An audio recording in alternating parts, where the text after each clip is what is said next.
Hi ஒருவன் எல்லோரும் எப்படி இருக்கீங்க? நல்லா இருப்பீங்கன்னு நினைக்கிறேன். இன்றைக்கி என்ன வீடியோ பார்க்க போகிறோன்னா சாய்ஸ் ஃபில்லிங் தவறுகள். அவ்வளோ சாதாரணமான வீடியோ கிடையாதுங்க. இது ரொம்ப முக்கியமான வீடியோ. கடந்த வருடம் மாணவர்கள் செய்த பெரிய தவறு என்னெல்லாம் அப்படிங்கிறது நம்ம பார்க்குறோம். இதனால் உங்கள் வாழ்க்கையே மாறுறதுக்கான வாய்ப்புகள் இருக்குது. ஏன்னா ஒரு பையன் நல்ல கட் ஆஃப் 180 190 எடுத்துகிட்டு கூட ஒரு தேர்ட் டயர் கல்லூரி கிடச்ச சீன்லாம் இருக்குது. ஸோ அதே மாதிரி நல்ல கட் ஆஃப், அதாவது ஒரு 195 எடுத்தும் கூட தேர்ட் ரவுண்டில் சாய்ஸ் ஃபில்லிங் பண்ணி எடுத்த கதையெல்லாம் இருக்குது. அதே மாதிரி 130 எடுத்தவன் நல்ல ஒரு ஆட்டானமஸ் காலேஜில் போய் படிச்சிருக்கான், நல்ல சாய்ஸ் ஃபில்லிங் பண்ணி, அப்படியும் இருக்குது. ஸோ அதனால் இந்த சாய்ஸ் ஃபில்லிங்கில் என்ன தப்பு பண்ணக்கூடாது அப்படிங்கிற சில விஷயங்கள்லாம் தெரிஞ்சுக்கங்க. இது ஒரு 10 நிமிஷம் வீடியோ தான்.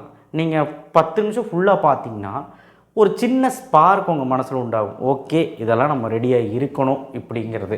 அப்படி இருந்தால் மட்டும்தான் உங்களுக்கு விழிப்புணர்வாக இருக்கும். ஸோ இந்த வீடியோ செம யூஸ்ஃபுல்லாக இருக்க போகுது. ஸோ எல்லாத்துக்கும் ஷேர் பண்ணுங்கள், சப்ஸ்கிரைப் பண்ணுங்கள், வாட்ஸ்அப் சேனல் லிங்க்கில் ஜாயின் பண்ணுங்கள். டிஎன்இஏ 2026 பற்றி ஏராளமான வீடியோக்கள் போட்டுட்ருக்கோம், சப்போர்ட் பண்ணுங்கள்.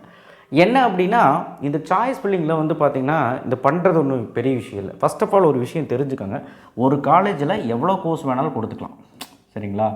எவ்வளோ நம்பர் ஆஃப் கோர்ஸ் கொடுத்துக்கலாம், ஓகேவா? ஸோ ஒரு காலேஜில் எவ்வளோ கோர்ஸ் வேணாலும் கொடுத்துக்கலாம், அதை ஃபஸ்ட்டு புரிஞ்சுக்கோங்க. அப்போ நீங்கள் எவ்வளோ காலேஜ் வேணாலும் எடுத்துக்கலாம், எவ்வளோ கோர்ஸ் வேணாலும் எடுத்துக்கலாம், எப்படி வேணாலும் சாய்ஸ் ஃபில்லிங் பண்ணிக்கலாம். ஆனால் உங்களுக்கு ஒரு காலேஜ் ஒரு கோர்ஸ் தான் கிடைக்கும் கடைசியில், சரிங்களா? இது தெரிஞ்சுக்கோங்க. இந்த சாய்ஸ் ஃபில்லிங்கில் இருக்கே நிறைய விஷயங்கள் இருக்குது. நம்ம தெரியாத முகத்தவர்கிட்ட யார்கிட்டையாவது போய் கொடுத்தோம்னா அவங்களுக்கு பிடிச்ச காலேஜ் எதாவது வச்சுட்டாங்கன்னா, அவங்க சொல்கிறாங்கன்னு சொல்லிட்டு ஏதோ ஒரு காலேஜ் வச்சாலோ, இல்லை வேறு எங்கேயாவது கமிஷன் வாங்கி ஏதாவது ஒரு காலேஜ் வச்சாலோ நமக்கு தெரியாது. நல்ல கட் ஆஃபாக இருந்தும் கூட நம்ம மோசமான கல்லூரி கிடச்ச காலங்கள்லாம் மாணவர்களுக்கு இருக்குது. ஸோ அதனால் இது ஒரு பிரச்சனை. என்னென்னா, நீங்களே உங்கள் சாய்ஸ் ஃபில்லிங் பண்ணுங்கள், விருப்பப்பட்டு சாய்ஸ் ஃபில்லிங் பண்ணுங்கள். ஏன் நான் சொல்கிறேன்னா, உங்கள் வீட்டு பக்கத்தில் வேணும், உங்கள் டிஸ்ட்ரிக்டில் வேணும், நீங்கள் போயிட்டு வர மாதிரி வேணும் டெய்லியும் அப்படின்னு சொல்லிட்டு காலேஜ் எடுக்கிறீங்கன்னா அந்த மாதிரி சாய்ஸ் ஃபில்லிங் பாருங்கள். நீங்கள் உடனே சென்னை, கோயம்புத்தூர் எல்லோரும் வைக்கிறாங்கன்னு சொல்லிவிட்டு 180க்கு மேலே இருக்குன்னு சொல்லிவிட்டு சிஇஜிலேருந்து அப்படியே வைக்கணும்னு அவசியம் இல்லை. உனக்கு எந்த ஊரில் நீ காலேஜ் பார்க்குற அந்த ஊர் பாரு, இல்லை எல்லா ஊரும் பார்க்குறேன்னா பாரு. உன் வீட்டு பக்கத்தில் போயிட்டு வர மாதிரி இருக்குன்னா அந்த மாதிரி சாய்ஸ் ஃபில்லிங்கை ரெடி பண்ணு. ஓகே, உங்கள் அக்கம் பக்கத்தில் என்னெல்லாம் இருக்குது, உங்கள் சரௌண்டிங்ஸில் 20 கிலோமீட்டர் போயிட்டு வர தூரத்தில் என்னெல்லாம் காலேஜ் இருக்குன்னு எடு லிஸ்ட்டு. அதில் எது நல்ல பிளேஸ்மெண்ட்டுன்னு பாரு, சரிங்களா? அதில் எது உனக்கு நல்ல பெட்டராக இருக்கும்னு பாரு. அந்த மாதிரி. அண்ட் சில தப்புகள் இதில் பண்ணுறீங்க. ஏதோ ஒரு காலேஜ் எடுத்துகிட்டு அதுக்கப்புறம் காலேஜ் கிடச்சோன்னா அது வேண்டான்னு சொல்லிட்டு மேனேஜ்மெண்ட் கோட்டாவில் ஏதோ ஒரு தரம் குறைந்த கல்லூரியில் போய் சேருவோம், வாழ்க்கையே போயிடும், சரிங்களா? கவுன்சிலிங்கை விட்டுட்டு வெளியே போய் சும்மா அந்த மேனேஜ்மெண்ட் கோட்டாவில் வேறு ஏதாவது சீட் இருக்கான்னு போய் ஏதோ கீழே இருக்க காலேஜில் போய் சேருவோம். ஸோ அதனால் தயவுசெய்து இந்த தவறு பண்ண வேண்டாம். அண்ட் ரொம்ப முக்கியமான தவறு என்ன அப்படின்னா, சாய்ஸ் ஃபில்லிங் நீங்களே பண்ணணும். ஃபஸ்ட் ஆஃப் ஆல் லேப்டாப்பில் பண்ணணும், மொபைலில் பண்ணக்கூடாது, ஓகேங்களா? அண்ட் மொபைலில் நீங்கள் பண்ணிங்கன்னா ஸ்க்ரால் பண்ணும்போது அந்த சாய்ஸஸ் மாறுறக்கு வாய்ப்பு இருக்குது. மொபைலில் பண்ணக்கூடாது, லேப்டாப்பில் தான் பண்ணணும். ப்ரௌசிங் சென்டர் போய் பண்ணுறீங்க அப்படின்னாலும் அங்கே கொடுத்து பண்ணாதீங்க, நீங்களே பண்ணி லாக் அவுட் பண்ணிவிட்டு வாங்க. எங்கே பண்ணுறதாலும் லாக் அவுட் பண்ணுங்கள். ஏன்னா அதை வச்சு மிஸ்யூஸ் பண்ணுறதுக்கு நிறைய வாய்ப்புகள் இருக்குது. அண்ட் மோர் ஓவர் பார்த்திங்கன்னா, இப்போ ஒரு பையன் இருக்கான். இப்போ பார்த்திங்கன்னா நிறைய பேர் என்ன பண்ணுவாங்கன்னா, விருப்பப்பட்டு சாய்ஸ் வைக்கலாம் அப்படின்னு சொல்லிட்டு இப்போ 150 கட் ஆஃப்னு வச்சுக்கோங்க. இப்போ 150 கட் ஆஃப்க்கு பார்த்திங்கன்னா பிஹெச்டி காலேஜ் வேணும் அப்படின்னு நினைக்கிறாங்கன்னா கிடைக்காது. வேக்கன்சி பார்த்து வைக்கும்போது கிடைக்காது. வேக்கன்சி பார்த்தாலே தெரியும் எந்த கோர்ஸ் இருக்குது அப்படின்னு பார்த்தாலே தெரியும், கிடைக்காது. ஸோ அடுத்தது என்னென்னு பார், அதுக்கடுத்து என்னென்னு பார். ஸோ டாப் மோஸ்ட் கல்லூரியில் உனக்கு என்னெல்லாம் கிடைக்க வாய்ப்பு இருக்குதுன்னு ஃபஸ்ட்டு பார். அடுத்தது அடுத்த வர காலேஜில் என்னெல்லாம் கிடைக்கிறதுக்கு வாய்ப்பு இருக்குது அடுத்து பார். அதுக்கப்புறம் உன் கட் ஆஃபு கீழே இருக்கும் பார்த்தியா, அதெல்லாம் பார். நம்பர் ஆஃப் சாய்ஸஸ் நிறைய கொடுக்கணும். ஒரே கல்லூரியில் சிஎஸ்சி மட்டும் ட்ரை பண்ணிங்கன்னா, எல்லா கல்லூரியில் சிஎஸ்சி மட்டும் வச்சுணும். 10 காலேஜ் பார்க்குற, 10 காலேஜில் சிஎஸ்சி மட்டும் வச்சுனா 10 சாய்ஸ் தான் வச்சு. 10 சாய்ஸ்லாம் வச்சா மாட்டிக்கிறதுக்கு அதிக வாய்ப்பு இருக்குது. நீங்கள் பெரிய கட் ஆஃப் வச்சுருக்க, 195க்கு மேலே வச்சுருக்கேன்னா ஓகே. நீ வச்சுருக்கிறதோ 160, 150, 170னா உங்கூட எவ்வளோ பேர் போட்டி போடுவாங்க? அந்த ரவுண்டிலே உங்கூட எவ்வளோ பேர் போட்டி போடுவாங்க? உன் முன்னாடி எவ்வளோ பேர் இருப்பாங்க? இதெல்லாம் யோசித்து பண்ணணும். ஒரு ரவுண்டுக்கு மட்டும் 1 லட்சம் பேர் இருப்பாங்க, சரிங்களா? முதல் ரவுண்டை தவிர மீதி 2வது ரவுண்டு 3வது ரவுண்டில் 1 லட்சம் பேர் இருப்பான். அதில் நீ எங்கே இருக்க, எந்த ரேங்க்கில் இருக்க, உன் கம்யூனிட்டி ரேங்க் என்ன, இதெல்லாம் பார்த்து உனக்கு கிடைக்காத மாதிரி இருக்கும். ஆனால் கிடைக்கும். கரெக்டான சாய்ஸ் பண்ணி வச்சா கிடைக்கும். நான் தான் சொல்கிறேன்ல, உனக்கு பெரிய பெரிய காலேஜெல்லாம் மேலே வை. அண்ட் இன்னொன்று சொல்லிக்கிறேன், இந்த பெரிய பெரிய காலேஜ் வைக்கிறதுனால டயர் 1 காலேஜில் ஃபீஸை விசாரிச்சுட்டு வை. நீ இப்போ சும்மா உட்காந்துட்டு இருக்க, என்னெல்லாம் காலேஜ் சாய்ஸஸ் வைக்கணும், அதோடய ஃபீஸ் டீட்டெயிலு, அந்த காலேஜ் நல்ல காலேஜா, அந்த காலேஜ் ஹாஸ்டல் ஃபெசிலிட்டிஸ் இருக்கா, அப்படியே ஹாஸ்டல் ஃபெசிலிட்டிஸ் இருந்தால் அந்த ஹாஸ்டலில் என்னெல்லாம் ஃபுட் இருக்குது, எந்த மாதிரிலாம் இருக்குது, அண்ட் ஃபீஸ் எப்படி இருக்குது, நம்மளால் கட்ட முடியுமா, லோன் கிடைக்குமா, எல்லாமே இப்போயே பார்த்துடணும். ஏன்னா சீட்டு கிடச்சதுக்கப்புறம் அந்த கல்லூரியில் போய் பார்த்ததுக்கப்புறம் ஃபீஸ் இவ்வளோ சொல்லுவான், நமக்கே தெரியாது. கவுன்சிலிங் மூலிமா வந்தால் 1 லட்ச ரூபா தான் ஃபீஸ் சொன்னாங்க, ஆனால் உள்ளே போனால் 3 லட்ச ரூபா ஃபீஸ் சொல்கிறாங்க. டயர் 1 கல்லூரியில் அப்படி சொல்கிறதுக்கு வாய்ப்பு இருக்குது. ஸோ அதனால் தயவு செய்து அதை புரிந்து கொண்டு டயர் 1 எடுக்கும்போது ஃபீஸ் ஸ்ட்ரக்சரை தெரிஞ்சுட்டு எடுங்க. அதனால தான் சொல்கிறேன், ஒரு கல்லூரியில் ஃபோன் பண்ணி கேளுங்க ஃபீஸ் எவ்வளோ அப்படின்னு. நீங்கள் எடுக்க போகிற கல்லூரியில் ஃபோன் பண்ணி கேளுங்க ஃபீஸ் எவ்வளோன்ட்டு.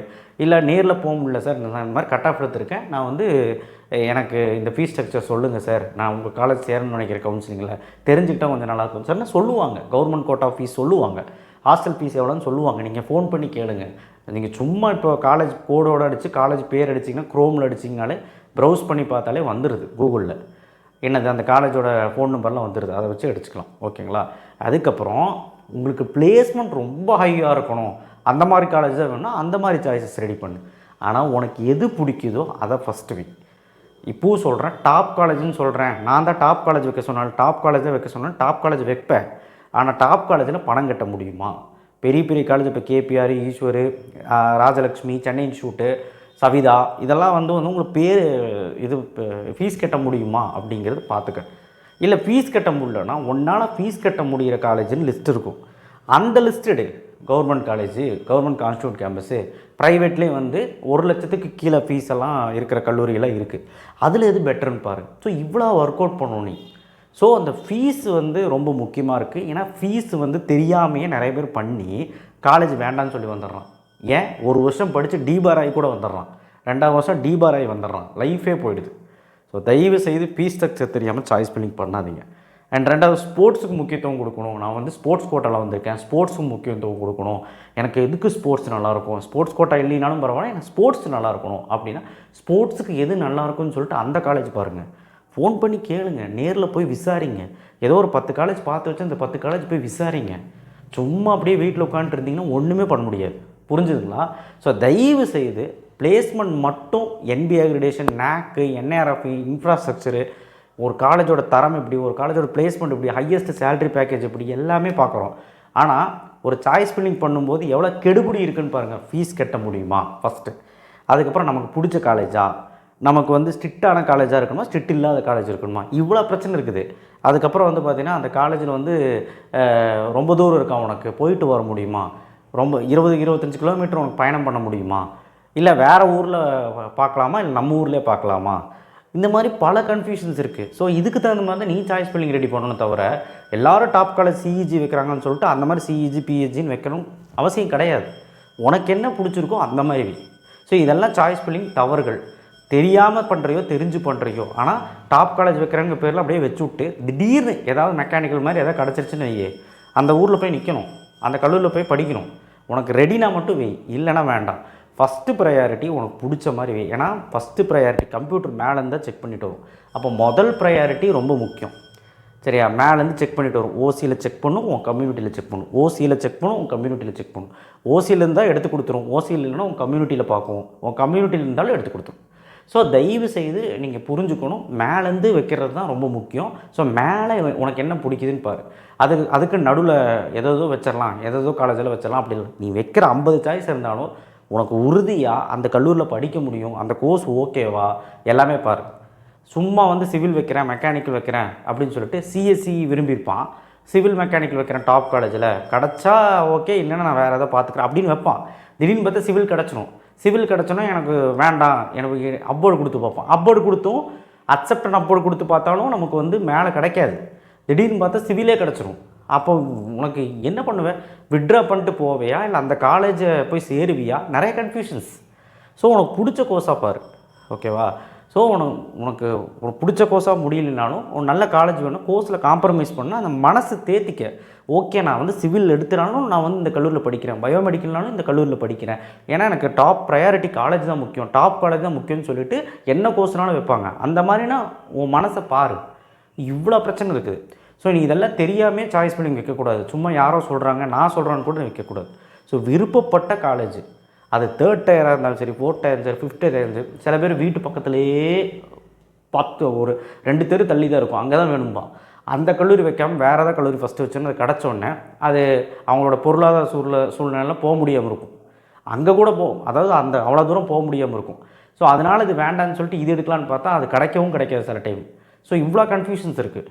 ஸோ தயவுசெய்து சாய்ஸ் ஃபில்லிங்கில் யாருக்கிட்டையும் கொடுத்து பண்ணாதீங்க. லேப்டாப்பில் பண்ணுங்கள், நீங்களே பண்ணுங்கள். விருப்பப்பட்ட பாடப்பிரிவு பண்ணுங்கள், அண்ட் விருப்பப்பட்ட காலேஜ் பண்ணுங்கள். விருப்பப்பட்ட பிரிவு இல்லைனாலும் டாப் காலேஜில் எனக்கு எந்த கோர்ஸ் கிடச்சாலும் பரவாயில்லன்னு அது ஒரு மனசு ஒருநிலைப்படுத்தி சாய்ஸ் ஃபில்லிங் பண்ணால் போதும். நீ தானே சாய்ஸ் ஃபில்லிங் பண்ணி முடிச்சதுக்கப்புறம் இவ்வளோ தப்பு, இவ்வளோ சரியில்லை அப்படிங்கிறது பார்த்தீங்கன்னா காலேஜ் கிடச்சதுக்கப்புறம் எதுவுமே பண்ண முடியாது. கவர்மெண்ட் ஆர்டர் எதுவும் பண்ண முடியாது, பார்த்துக்கோ. ஸோ அதுக்கப்புறம் ரொம்ப முக்கியமான விஷயம் வந்து பார்த்திங்கன்னா அடுத்தவங்ககிட்ட பண்ண சொல்லாத. அப்புறம் அடுத்தவங்க இன்சிஸ்ட் பண்ணி தேவையில்லாமல் மாற்றாது. உனக்கு ஓகே அப்படின்னா பண்ணு, இல்லைன்னா விட்டுரு. ஏதோ நீ எழுதி வச்சு ஒர்க் அவுட் பண்ணு ஃபஸ்ட்டு. ஸோ உனக்கு தெரியாத முகம் ஒருத்தர் யாராவது நடுவில் திடீர்னு நல்லா கட் ஆஃபாக இருப்போ திடீர்னு நடுவில் ஊடால வச்சாங்கன்னா முடிஞ்சு போச்சு. ஒன்றத்துக்கும் ஆகாத காலேஜ் வச்சேன்னா முடிஞ்சு போச்சு. ரேங்க் அப்படியே அந்த கட் ஆஃப் வச்சு செக் பண்ணிகிட்டே வரும், ரேங்க் வச்சு செக் பண்ணிகிட்டே வரும். திடீர்னு பார்த்தா அது கிளிக் ஆகிரும். உனக்கு அந்த காலேஜ் போய் பார்த்தா ஒன்றுத்துக்கும் ஆகாத காலேஜாக இருக்கும். அதுதான் சொல்கிறேன், நல்லா விசாரிச்சுட்டு அப்புறம் சாய்ஸ் ஃபில்லிங் நீங்கள் வைக்கிறது நல்லது. அதுக்கு தான் இவ்வளோ டைம் கொடுக்குறாங்க. நீங்கள் என்னன்னா காலேஜ் எழுதி வச்சுட்டு இந்த காலேஜ் கிடைக்குமா அந்த காலேஜ் கிடைக்குமான்னு சும்மா பேசிட்டு தான் இருக்கீங்க. ஸோ அதே மாதிரி ஒரு கோர்ஸ்னால் ஒரு கோர்ஸில் ஸ்டக் ஆகாத, பாரு, அடுத்தது பாரு. சிஎஸ்சியிலே 10 கோர்ஸ் இருக்குது, இசியில் ஒரு 2-3 கோர்ஸ் இருக்குது, ட்ரிபிள்இயில் பாரு, இல்லை அடுத்து மெக்கானிக்கல் பாரு. உனக்கு பிடிச்ச மாதிரி பாரு, எந்த அளவுக்கு போகணும்னு பாரு. ஏன்னா இப்போ ஒரே காலேஜில் ஒரு கோர்ஸ் மட்டும் வச்சிங்கன்னா சாய்ஸ் கம்மியாகும். அதுவும் பிரச்சனை. சாய்ஸ் கம்மியாகவும் வைக்கக்கூடாது. ஏன்னா உனக்கு நாட் லெட்டர் வந்துடும். நாட் லெட்டர் சாய்ஸ் கம்மியாக இருந்தால் மட்டும் வராது, தப்பான சாய்ஸ் பண்ணி உன் கட் ஆஃப்க்கு ஏற்ற மாதிரி பண்ணல. வெறும் டாப் காலேஜ் மட்டும் தான் 160 கட் ஆஃப் எடுத்திருப்பான். டாப் காலேஜில் டெக்ஸ்டைல் டெக்னாலஜி, மெக்கானிக்கல், பயோடெக்னாலஜி, பயோமெடிக்கல்லாம் இருக்கும். அதெல்லாம் எடுத்து வச்சுருவான். திடீர்னு கிடைக்காம கூட போகலாம். அதனால தான் சொல்கிறோம், அவங்க கட் ஆஃப்க்கு தகுந்த மாதிரி என்ன காலேஜ் கிடைக்குமோ அதுவும் வைக்கணும். உங்கள் கட் ஆஃப் கீழே என்ன காலேஜெல்லாம் இப்போ ஏதாவது டிஎன்ஏ வெப்சைட்டில் போட்டிருக்கானே கட் ஆஃப்லாம், அதை வச்சு எழுதி பாரு. வருஷக்கணக்கில் 5 வருஷத்துக்கு போட்டு வச்சுருக்கான். 2025 கம்பேர் பண்ணாலே உங்களுக்கு ஒரு ஐடியா கிடைக்கும். ஸோ தயவு செய்து இந்த விஷயமெல்லாம் பாருங்கள். இந்த போயிட்டு வர தூரம், இந்த பிடிக்காத காலேஜு, ஒன்றத்துக்காகாத காலேஜு, ஃபீஸ் கட்ட முடியுமா, இதெல்லாம் பார்த்துட்டு நீங்கள் சாய்ஸ் ஃபில்லிங் பண்ணால் போதும். சும்மா ஏதோ ஒரு சாய்ஸ் ஃபில்லிங் பண்ணிவிட்டு ஏதோ ஒரு காலேஜ் கிடச்சா அப்புறம் பிடிக்கலன்னா மாற்றுறதுக்கு அவ்வளோ கஷ்டம். மாற்ற முடியலன்னா வித்ட்ரா பண்ணிட்டு போனீங்கன்னா, அது பிடிக்கலன்னு போனீங்கன்னா அப்புறம் மேனேஜ்மெண்ட் கோட்டா தான் போகணும். மேனேஜ்மெண்ட் கோட்டாவில் போனீங்கன்னா எந்த சலுகையும் இருக்காது. இதுக்காக தானே கவுன்சிலிங் கோட்டா வந்தீங்க, கவர்மெண்ட் கோட்டா வந்தீங்க. கவர்மெண்ட் கோட்டாவில் வந்தால் தான் சலுகைகள் இருக்கும். இப்போ நீங்கள் மேனேஜ்மெண்ட் கோட்டா போனால் ஸ்காலர்ஷிப் இருக்காது, உங்களுக்கு எந்த விதமான ஃபஸ்ட் கிராஜுவேஷன் இருக்காது, எந்த விதமான சலுகையும் இருக்காது. மேனேஜ்மெண்ட் கோட்டா போனால் அவங்க சொல்கிற ஃபீஸ் கட்டி தான் ஆகும். புரியுதுங்களா? பிளென்டி ஆஃப் விஷயம் இருக்குது. கவர்மெண்ட் கோட்டாக்கும் மேனேஜ்மெண்ட் கோட்டாக்கும் வித்தியாசம். ஸோ தயவு செய்து மேனேஜ்மெண்ட் கோட்டா வேணான்னு சொல்லலை, உங்களுக்கு முடியுதுன்னா போங்க, ஆனால் தேவையில்லாமல் போய் சிக்கிக்காதீங்கன்னு சொல்கிறேன். ஸோ சாய்ஸ் ஃபில்லிங் தவறுகள் நிறைய விஷயங்கள் இருக்குது. ஸோ பேசிகிட்டே போகலாம். ஆனால் நான் இப்போவும் சொல்கிறேன், நிறைய சாய்ஸஸ் வைங்க. அதே சமயம் அந்த சாய்ஸ் எல்லாம் உங்களுக்கு பிடிச்சி வைங்க. உங்களால் முடியுமான்னு பார்த்துட்டு வைங்க, அதெல்லாம் ஓகேவான்னு பார்த்துட்டு வைங்க. அதே மாதிரி தான் ஒரு காலேஜில் எவ்வளோ கோர்ஸ் வேணாலும் வச்சுக்கலாம். ஒன்று கோர்ஸுக்கு ப்ரிஃபரன்ஸ் கொடுத்து வைங்க, இல்லை அப்படின்னா காலேஜுக்கு ப்ரிஃபரன்ஸ் கொடுத்து வைங்க. கோர்ஸுக்கு ப்ரிஃபரன்ஸ்னால் இப்போ பிஹெச்சியில் சிஎஸ்சி, சிஐடியில் சிஎஸ்சி, அடுத்தது தியாகராஜர் சிஎஸ்சி, அந்த கோர்ஸுக்கு ப்ரிஃபரன்ஸ். கோர்ஸ் மட்டும் மேலே வைக்கிறது. இல்லை காலேஜுக்கு ப்ரிஃபரன்ஸ் கொடுக்குறோன்னா பிஹெச்சியில் சிஎஸ்சி, பிஹெச்சியில் மெக்கானிக்கல், பிஹெச்சியில் ஐடி, அந்த காலேஜ் தானே ஃபஸ்ட் இருக்குது. அதுதான் எந்த காலேஜ் ப்ரிஃபரன்ஸ் கொடுக்குறியோ அது மேலே எடுத்து வை. Okay, that's it. Thank you. Share பண்ணுங்கள், சப்ஸ்கிரைப் பண்ணுங்கள், மறக்காமல் பெல் ஐக்கானை ப்ரெஸ் பண்ணுங்கள். நிறைய விஷயங்கள் இருக்குது. தேவையில்லாத குளறுபடிகள் பண்ணிங்கன்னா நாட் ஆர்டர் வரும், இல்லைனா அடுத்த ரவுண்டு போவீங்க. ஃபஸ்ட் ரவுண்டில் நல்லா கட் ஆஃப் எடுத்துகிட்டு அடுத்த ரவுண்டு போய் பண்ணிங்கன்னா நல்லாவாக இருக்கும். சில பேர் 3rd ரவுண்ட்லாம் போயிடுவான். அந்த கதையெல்லாம் இருக்குது.